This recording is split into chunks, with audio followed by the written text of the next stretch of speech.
Hello friends, welcome to the exam hacker YouTube channel. दोस्तों, पिछले video में हम लोगों ने अर्बन जो स्प्रॉल जो टॉपिक थी उसको हम लोग कवर किए हुए थे। दोस्तों, अर्बन स्प्रॉल में हम लोग देखे थे कि जो हमारी टाउन होती है, सिटीज होती है या अर्बन सेटलमेंट होती है, वो क्या करती है, इलीगली इंक्रोच करती है सराउंडिंग एरिया को, और उनका अलग अलग पैटर्न होता है। उसको भी हम लोग देखे थे कितने टाइप के अर्बन स्प्रॉल पाए जाते हैं। तो इलीगली जो सराउंडिंग एरिया को इंक्रोच करते हैं, चाहे वो एग्रीकल्चर लैंड हो या हमारी फॉरेस्ट हो, तो उसको बोलते हैं अर्बन स्प्रॉल। और अर्बन स्प्रॉल का मेन जो रीजन था, जो हमारी अर्बन सेटलमेंट थी, उसमें आप देखोगे कंजेशन होने के चलते या पॉपुलेशन बहुत ज़्यादा वहाँ पे ग्रोथ होने के चलते हमारी अर्बन स्प्रॉल होती थी। दोस्तों, उसके बाद हमारी यूपीएससी सिलेबस के अकॉर्डिंग जो हमारी टॉपिक है वो है हमारी स्लम्स एंड एसोसिएटेड प्रॉब्लम्स। तो आज के इस वीडियो में दोस्तों हम लोग स्लम्स एंड एसोसिएटेड जो प्रॉब्लम्स है उसको यहाँ पे कवर करेंगे। दोस्तों, स्लम को हिंदी में मलिन बस्तियाँ भी बोलते हैं। तो सबसे पहले यहाँ पे यूपीएससी की प्रीवियस ईयर के जो क्वेश्चन हैं उससे स्टार्ट करते हैं।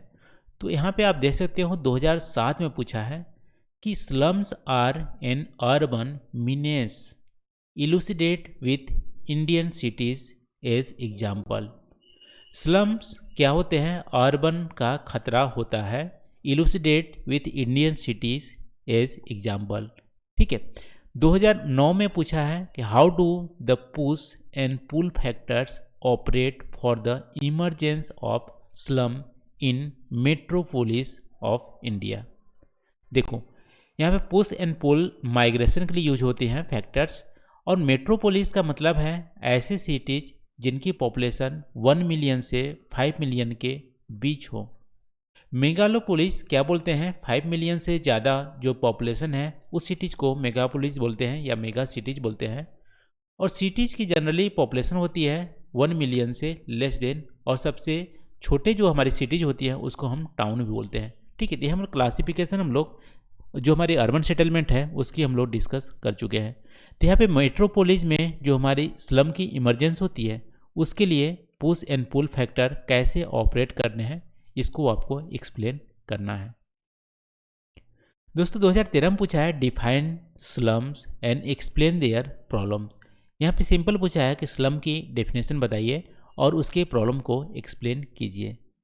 फिर 2016 में पूछा है how do slum develop, slum कैसे डेवलप होते हैं, मलिन बस्तियां कैसे डेवलप होती हैं, give concrete suggestion for their improvement, उनके इम्प्रूवमेंट के लिए कॉन्क्रीट सोल्यूशन दीजिए। तो यहाँ पर आप देख सकते हो प्रीवियस ईयर जो क्वेश्चन है डायरेक्टली स्लम से बहुत ही सिंपल क्वेश्चन पूछ लिया गया। स्लम को डिफाइन करो, उनके क्या क्या रीजन्स हैं कि वो डेवलप होते हैं, और उसको स्लम को वहाँ पे जो लाइफ है उसको सुधारने के लिए, इम्प्रूवमेंट करने के लिए क्या आप कर सकते हैं। तो दोस्तों, इस वीडियो को देखने के बाद आई होप इन सारे क्वेश्चन का आप इजीली आंसर कर लोगे। तो सबसे पहले यहाँ पे स्लम को डिफाइन करते हैं कि स्लम होती क्या है या मलिन बस्तियाँ होते क्या है। तो दोस्तों, जैसा कि हम लोग सेटलमेंट में देखे थे कि एक अर्बन सेटलमेंट होती है, एक रूरल सेटलमेंट होती है, वैसे ही स्लम्स क्या होते हैं, slum one type of settlement होते हैं, एक टाइप का सेटलमेंट होते हैं जो इलीगली ग्रोन होते हैं, इलीगली वहाँ पे डेवलप होते हैं। कहाँ पे, public land in urban areas. Urban area में जो पब्लिक लैंड होते हैं उस पे इलीगली एक सेटलमेंट डेवलप होती है, उसको बोलते हैं स्लम्स। तो स्लम जो डेवलप होते हैं वो आप देखोगे कि नियर एयरपोर्ट, एयरपोर्ट के नज़दीक जो हमारी पब्लिक लैंड है, अनयूज्ड लैंड है, वहाँ पे मलिन बस्तियाँ डेवलप होती है। रेलवे स्टेशन के नज़दीक होती है, रेलवे लाइन के नज़दीक होती है, या हमारी मार्केट के नज़दीक होती है। अब देखो, ये नज़दीक का क्या मतलब है, नज़दीक का मतलब है इन सब एरिया में पब्लिक लैंड होती है जो अनयूज होती है, और साथ साथ यहाँ पे बस्तियाँ इसलिए डेवलप होती हैं क्योंकि इनको जॉब इजीली मिल जाता है। जैसे मार्केट के नियर होंगे तो मार्केट में जॉब मिल जाएगा, जो यहाँ पे ट्रांसपोर्ट कॉस्ट उनकी बचेगी। ठीक है, मार्केट में जॉब मिल जाएगा, रेलवे स्टेशन जॉब मिलेगा, एयरपोर्ट में जॉब मिलेगा, एयरपोर्ट के नज़दीक। तो ये सारे काम करते हैं, छोटे मोटे काम करते हैं, और अनऑर्गेनाइज वर्कर होते हैं जो ट्रांसपोर्ट कॉस्ट को सेव करने के लिए यहाँ नज़दीक में, मार्केट के नज़दीक में बसते हैं। तो ये हमारे दोस्तों हो गया अर्बन सेटलमेंट की डेफिनेशन। अब देखो, इंटरनेशनल जो बॉडीज है, यूएन हैबिटेट एक यूएन की बॉडी है, वो बोलती है कि जो स्लम्स होती हैं उनकी कैरेक्टरिस्टिक क्या होती है, उनके जो हाउसेस होते हैं सब स्टैंडर्ड होते हैं। यहाँ पे पक्की के हाउसेस नहीं होते हैं, और जनरली आप हाउस देखोगे स्लम एरिया में तो प्लास्टिक के टेंट से बने होते हैं, टीने से बने होते हैं, ठीक है, कपड़े से बने होते हैं। इसके अलावा आप देखोगे तो पक्की ईंटें से भी बने होते हैं और कच्ची मिट्टी से भी बने होते हैं। तो सब स्टैंडर्ड हाउस होते हैं। वेरी हाई पॉपुलेशन डेंसिटी होती है, अर्बन पॉवर्टी यहाँ पे रहते हैं। अर्बन के जो गरीब लोग हैं वो यहाँ पे स्लम एरिया में रहते हैं, और इनकी जॉब होती है वो टेन्योर, उनकी सिक्योरिटी नहीं होती है, अनऑर्गेनाइज सेक्टर में वर्क करते हैं। महीने के 300 दिन इनको जॉब नहीं मिलता है, 2-4-5 दिन मिलता है, और ये अनसिस्टमेटिक डेवलपमेंट होती है, कोई एक प्रारूप नहीं होता है, सिस्टमेटिक उनके घर जो होते हैं वो नहीं होते हैं। तो इन सारे कैरेक्टरिस्टिक होती है स्लम एरिया का। दोस्तों अब एग्जाम्पल के तौर पर देखोगे तो वैसे तो सारे सिटीज़ में, सारे टाउन में आपको जनरली, जहाँ पर हम लोग देखे थे रेलवे स्टेशन के पास, मार्केट के पास, आपको स्लम वहाँ पे मिलेंगे। लेकिन आप देखोगे एशिया की सबसे लार्जेस्ट जो स्लम है मुंबई में आपको मिलेगी, धारावी स्लम। देखो, धारावी जो एरिया है मुंबई के बीचों बीच वहाँ पे है, और उनकी जो एरिया है 230 हेक्टेयर में फैली हुई है, और वहाँ पे पॉपुलेशन देखोगे 2011 के सेंसस के अकॉर्डिंग 5 लाख से ज़्यादा पॉपुलेशन वहाँ पे रहती थी। अब तो लगभग में 8.5 लाख के आसपास वहाँ की पॉपुलेशन हो गई है धारावी स्लम की। तो यहाँ पे आप देख सकते हो 230 हेक्टेयर में इतनी ज़्यादा पॉपुलेशन, यानी आप देखोगे डेंसिटी, देखोगे पॉपुलेशन डेंसिटी, बहुत ही ज़्यादा पॉपुलेशन डेंसिटी है। ऐसा नहीं कि यहाँ की बिल्डिंग बहुत बड़े बड़े हैं तो पॉपुलेशन यहाँ पे रह सकती है। बिल्डिंग्स आप देखोगे तो आपको ग्राउंड फ्लोर वाले ही मिलेंगे, यानी कि बहुत ही झुग्गी झोपड़ियाँ मिलेंगी यहाँ पे, वर्टिकल यहाँ पे बिल्डिंग्स नहीं मिलेंगी। फिर भी उसी एरिया में आप देखोगे बहुत ज़्यादा पॉपुलेशन यहाँ पे रहती है। दोस्तों वर्ल्ड की सबसे बड़ी स्लम की बात करें तो हमारा नीजा स्लम है मेक्सिको में, जो धारावी स्लम से भी बहुत बड़ी है मेक्सिको में। ये वर्ल्ड का सबसे लार्जेस्ट स्लम है। तो यहाँ पे आप देख सकते हो इतनी कम एरिया में बहुत ज़्यादा पॉपुलेशन रहती है, तो यहाँ पे क्या क्या प्रॉब्लम हो सकती है वो तो हम लोग आगे डिस्कस करेंगे। दोस्तों एक और रिपोर्ट के अकॉर्डिंग, NSSO रिपोर्ट के अकॉर्डिंग, 2012 रिपोर्ट के अकॉर्डिंग आप देखोगे तो इंडिया में 33,510 स्लम्स हैं, और अर्बन पॉपुलेशन की 17.4%, लगभग में 18% अर्बन पॉपुलेशन स्लम एरिया में रहते हैं। और हाईएस्ट स्लम जो एरिया है हमारी महाराष्ट्र में है, ठीक है। इसके अलावा आप देखोगे आंध्र प्रदेश और कर्नाटका, और इसके अलावा तमिलनाडु, यहाँ पे भी स्लम एरिया बहुत ज़्यादा पाए जाते हैं, दिल्ली के आसपास, ठीक है। तो स्लम एरिया आप इस रिपोर्ट के अकॉर्डिंग देख सकते हो, स्लम एरिया बहुत ज़्यादा एक मेजर प्रॉब्लम है हमारी अर्बन सेटलमेंट में।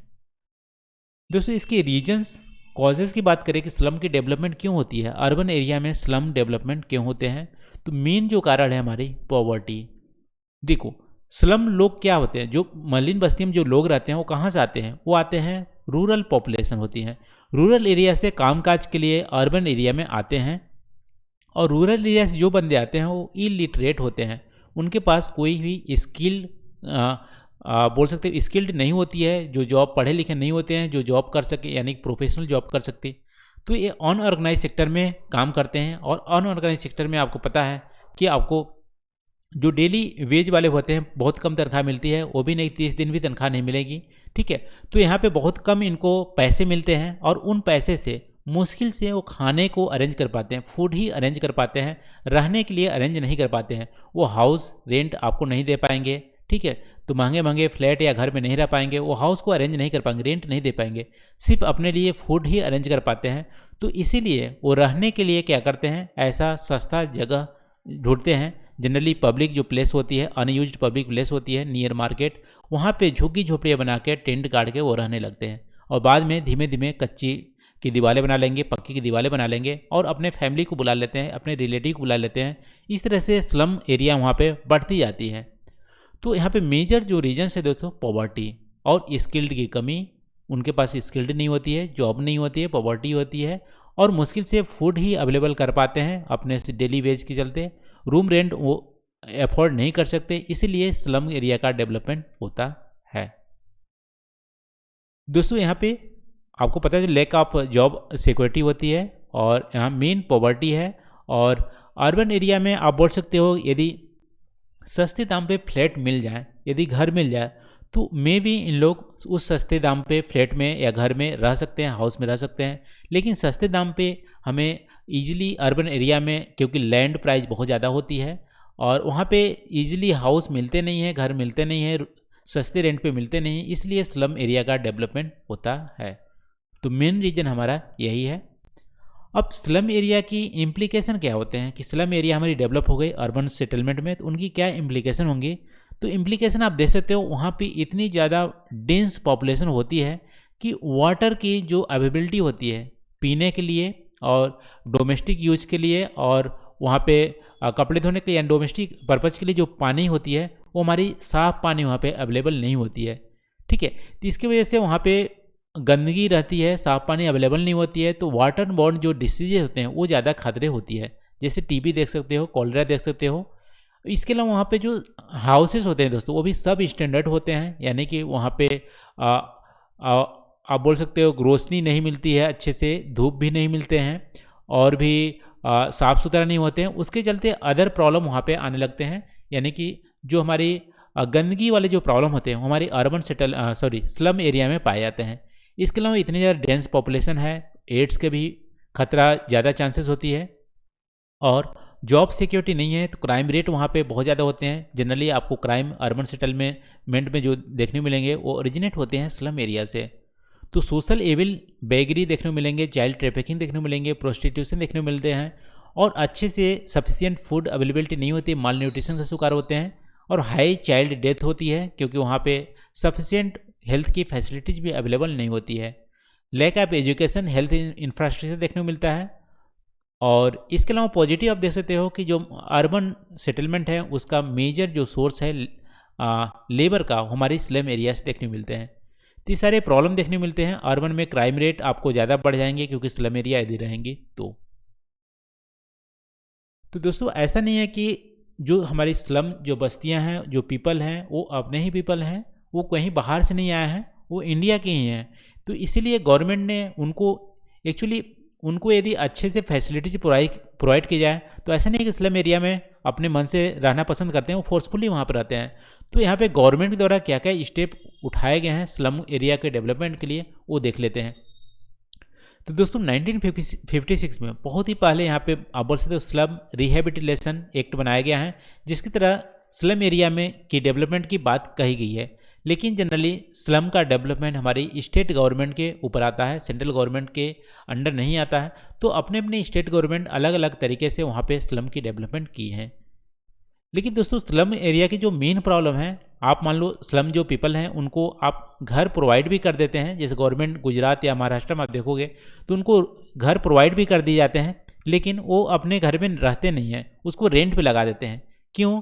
क्योंकि फिर मेन प्रॉब्लम उनकी है कि जॉब। अब देखो उनके पास स्किल्ड है नहीं, और वो घर में रह के करेंगे क्या? ठीक है, स्किल्ड है नहीं, प्रोफेशनल जॉब वो कर नहीं सकते, करना है लेबर का जॉब। तो लेबर जॉब करने के लिए उनको जो घर प्रोवाइड किया जाता है वो जनरली स्लम एरिया से बाहर किसी दूसरी जगह पर प्रोवाइड किया जाता है। और लेकिन उनको काम करने कहाँ होते हैं? आके मार्केट में काम करने होते हैं। तो मार्केट में आने के लिए उनको ट्रांसपोर्ट कॉस्ट चाहिए। ठीक है, तो इस तरह से वो एफोर्ड नहीं करते हैं कि दूर से वहाँ के मार्केट में काम करें, इसलिए मार्केट के नज़दीक ही वो रहना चाहते हैं। तो यदि स्लम की जो घर यदि प्रोवाइड किए गए हैं दूसरे एरिया में, तो वो रेंट पे लगा के फिर से वहीं आपके स्लम में रहने लगते हैं, क्योंकि उनके पास स्किल्ड लेबर की कमी है, प्रोफेशनल जॉब की कमी है, पॉवर्टी में अभी भी रह रहे हैं। तो मेन यहाँ पे पॉवर्टी को दूर करना होगा। घर प्रोवाइड करने से उनको नहीं यहाँ ज़्यादा बेनिफिट देखने को नहीं मिलता है। तो वैसे दोस्तों यहाँ पे गवर्नमेंट ने तो नेशनल हाउसिंग स्कीम चला कर रखी है कि 2022 तक सबको घर मिलेगा, सबके पास घर होगा, लेकिन ये ज़्यादा हेल्प नहीं करने वाला है। अगेन यहाँ पे पॉवर्टी को दूर नहीं किया जाता, यहाँ पे स्किल्ड नहीं प्रोवाइड की जाती, जॉब सिक्योरिटी नहीं प्रोवाइड की जाती, तो स्लम एरिया के आप बोल सकते हो पूरी तरह से डेवलप करना मुश्किल है। तो गवर्नमेंट के अंदर हाउसिंग के लिए यहाँ पे एमरूट स्मार्ट सिटी भी चलाई गई हैं, लेकिन ज़्यादा कुछ यहाँ पे हेल्पफुल नहीं होने वाला है, क्योंकि मेजर प्रॉब्लम उनकी पॉवर्टी है और जॉब सिक्योरिटी। जब तक जॉब नहीं मिलेगी, जब तक वो लिटरेट नहीं होंगे, जब तक स्किल्ड उनके पास नहीं आएगी, तो तब तक यहाँ पे स्लम की डेवलपमेंट होती रहेगी और ऐसे प्रॉब्लम आपको देखने मिलेंगे। और पॉवर्टी को दूर करना बहुत ही मुश्किल है। गवर्नमेंट ने तो आप बोल सकते हो कि दूसरी या तीसरी हमारी पंचवर्षीय योजना थी, तभी से हमारी पॉवर्टी को दूर करने की कोशिश कर रहे हैं, लेकिन अभी तक पॉवर्टी को दूर नहीं किया जा सका है। तो ये हमारी मेजर प्रॉब्लम्स है दोस्तों स्लम एरिया का। यदि कोई भी टॉपिक यहाँ पे छूट गया हो, पॉइंट छूट गया हो, यदि आप इसमें ऐड करना चाहते हो तो प्लीज़ कमेंट करके आप हमें ज़रूर बताइए। तो आज के लिए बस नहीं दोस्तों, आज हम लोग स्लम के बारे में डिस्कस किए, स्लम्स एंड एसोसिएटेड प्रॉब्लम्स। तो आई होप दोस्तों यहाँ पे वीडियो आपको अच्छी लगी होगी और आपको कुछ यहाँ पे नया भी सीखने को मिला होगा। तो आज के लिए बस इतना ही। Thank you for watching. मिलते हैं अगले वीडियो में नए टॉपिक के साथ। Thank you.